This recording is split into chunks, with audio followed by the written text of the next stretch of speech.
నుండి బీదలను పైకెత్తువాడు. చప్పడు కొట్టు గట్టిగా హల్లెలూయా. అది నువ్వు పెంట కుప్ప మీద ఉండాలని దేవుడు కోరుకోడట. ఆమె చెప్పండి గట్టిగా. క్రైస్తవుడు దరిద్రంగా ఉండాలని కోరుకోడట. హల్లెలూయా చెప్పండి గట్టిగా.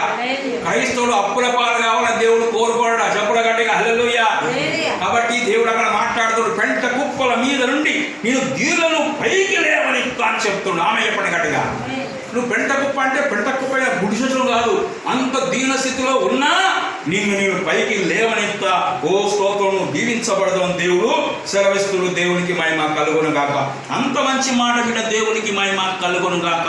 ఆయన ఆ గొప్ప మాట, ఆయన నేరుండి దరిద్రులను లేవనెత్తువాడు. ఆమె చెప్పండి గట్టిగా. ఎందుకంట ఆయన నేరుండి దరిద్రులను లేవనెత్తువాడు. పెంట కుప్పల నుండి దీనులను పైకి లేవనెత్తువాడు అని చెప్తాడు. హల్లెలూయా చెప్పండి గట్టిగా. అంటే నువ్వు దరిద్రంగా ఉన్నావా? దరిద్రంగా ఉండదు దేవుడికి ఇష్టం కాదు. ఆమె చెప్పండి గట్టిగా. ఈ దరిద్రం తీసేసే దేవుడు గొప్ప దేవుడు ఉన్నాడు. కాబట్టి దరిద్రత ఉంటే ఆ దరిద్ర స్థితి నుంచి లేవనెత్తాడు. నువ్వు పెంట కుప్ప మీద ఉంటే అంటే ఇంకా ఏమి లేని స్థితిలో ఉన్నా కానీ దేవుడిని లేవనెత్తి ఆశ్రయించి అభివృద్ధి పరిచి స్తోత్రములు ముందుకు లేవనెత్తగలడు. ఆమె చెప్పండి గట్టిగా.